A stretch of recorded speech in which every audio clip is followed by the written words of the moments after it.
ஒரு ரேண்டமான டே vlog தான் நான் வந்து எடுத்திருக்கேன். இது வந்து ஃப்ரெண்ட்ஸோட ஆரோஹப் மால் போகும்போது ஒரு கோல்ட் காஃபி குடிச்சிட்டு அதுக்கப்புறம் 99 ருபீஸ்க்கு வேஃபிள்ஸ் இருக்குது அப்படின்னு சொன்னாங்க. ஸோ அதை ட்ரை பண்ணியிருந்தோம். உள்ளே பனானா வச்சு கொடுத்துருந்தாங்க. 99 ருபீஸ்க்கு ஓகே அப்படின்ற மாதிரி தான் இருந்தது. ஈவினிங் வந்து ஸ்விக்கியில் ஏதோ ஆஃபர் போட்டிருந்தாங்க அப்படின்னு சொல்லிட்டு தஹி பூரி அதுக்கப்புறம் கொஞ்சம் ஸ்நாக்ஸ் எல்லாம் வந்து ஆர்டர் பண்ணியிருந்தேன். இந்த மைதா பிஸ்கெட் வந்து என் ஹஸ்பண்டுக்கு ரொம்ப பிடிக்கும். உங்கள் யாருக்கு பிடிக்கும் அப்படின்னு சொல்லிட்டு மறக்காமல் கமெண்ட்டில் சொல்லுங்கள்.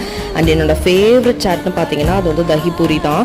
எவ்வளோ அழகாக பேக் பண்ணியிருக்காங்க. இது எனக்கு ரொம்ப பிடிச்சிருந்துச்சு. நான் வந்து ஆர்டர் பண்ணால் எப்படி வரும், எல்லாம் ஒன்றா சேர்ந்து கொலன்னு ஆயிருமேன்னு யோசித்தேன்.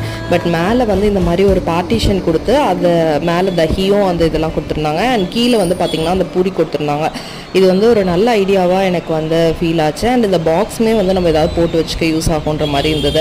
ஆஃபீஸ் பக்கத்தில் இருக்க கடையில் வந்து எங்கள் பாட்டிக்கு சாரீ எடுத்திருந்தேன். அண்ட் இங்கே வந்து நிறைய இயரிங் கலெக்ஷன்லாம் இருக்குது. அதெல்லாம் வாங்கியிருக்கேன். அதெல்லாம் நெக்ஸ்ட் வீடியோவில் ஷேர் பண்ணுறேன். மறக்காமல் சப்ஸ்கிரைப் பண்ணிக்கோங்க. தேங்க்யூ.